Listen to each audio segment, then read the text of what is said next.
ရဏနုတ္တိနောက်ဆုံးထွက်သက်၏ဖြစ်စဉ်ဘုရားရှင်ကိုယ်တော်ကဟောကြားတော်မူခဲ့တယ်လို့ပါပဲ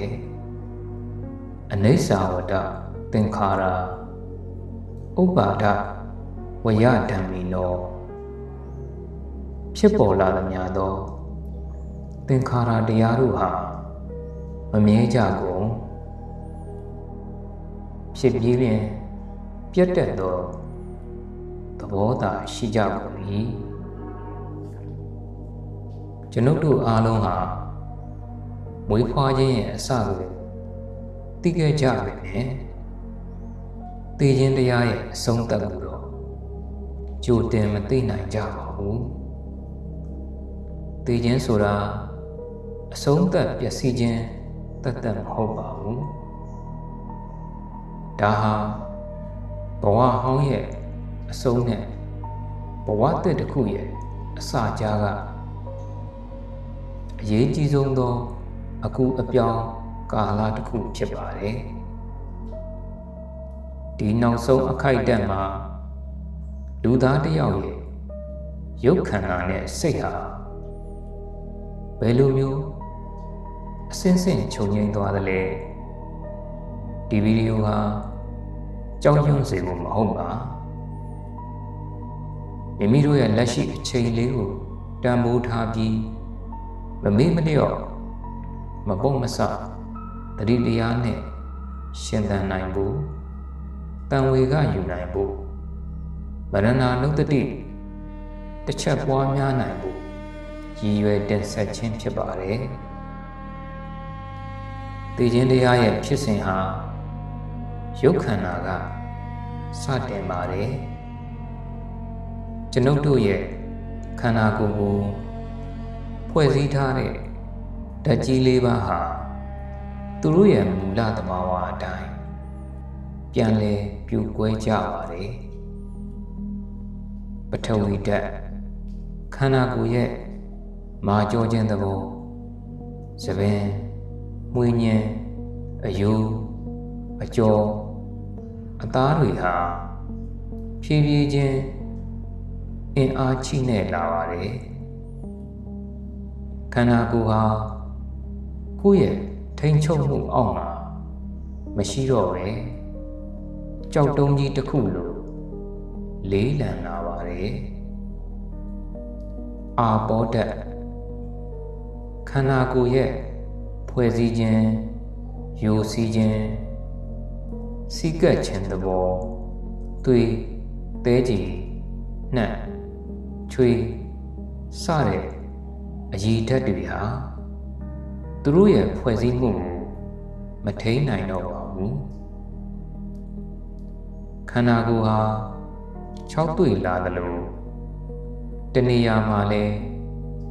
ဆူဆွတ်ယူစည်းခြင်းတွေဖြစ်လာနိုင်ပါတယ်တေဇောဓာတ်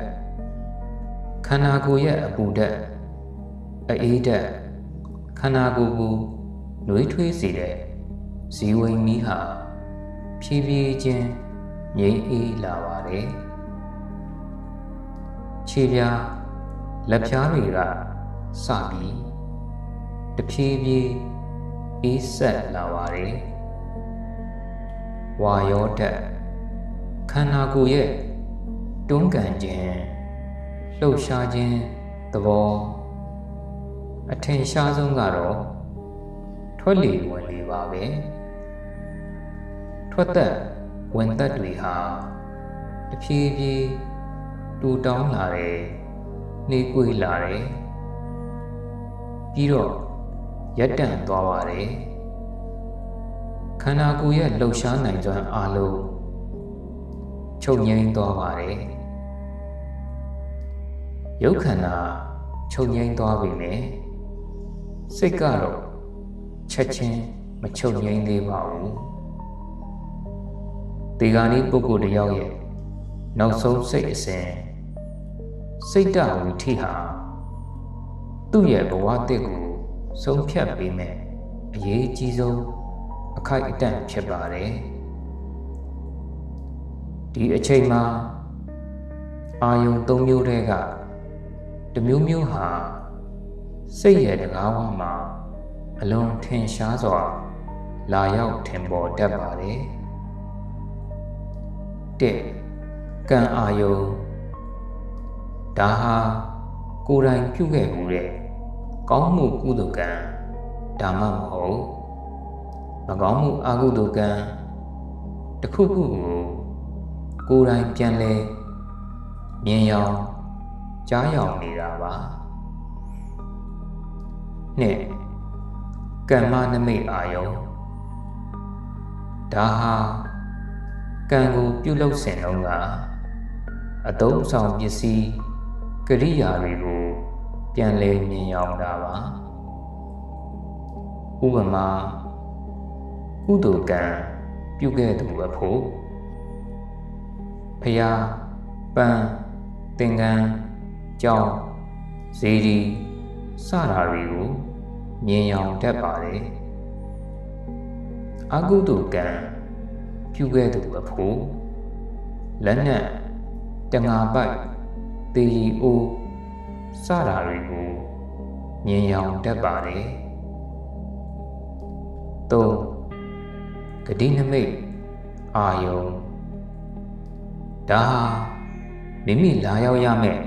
ဘုံဘဝရဲ့ရှေ့ပြေးပုံရိပ်အာယုံဖြစ်ပါတယ်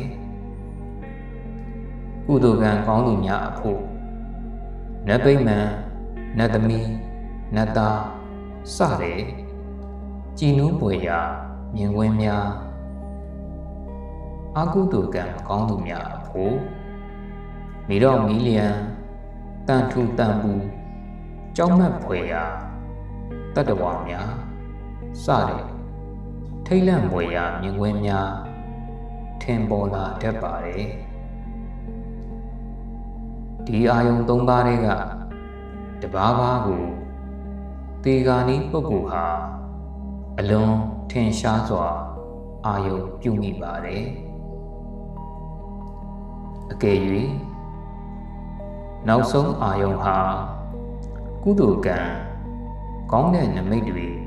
ဖြစ်နေမယ်ဆိုရင်သူ့ရဲ့စိတ်ဟာကြည်လင်ပြီးသေဆုံးခြင်းစုတိစိတ်ဖြစ်ပြီးနောက်မှာချက်ချင်းပဲကောင်းမွန်တဲ့ဘုံဘဝသူဂရိဘုံမှာပရိတန်ဒီစိတ်ဖြစ်ပေါ်ပါတယ်အကယ်၍နောက်ဆုံးအာယုံဟာအကုသိုလ်ကံမကောင်းတဲ့နမိတ်တွေဖြစ်နေမယ်ဆိုရင်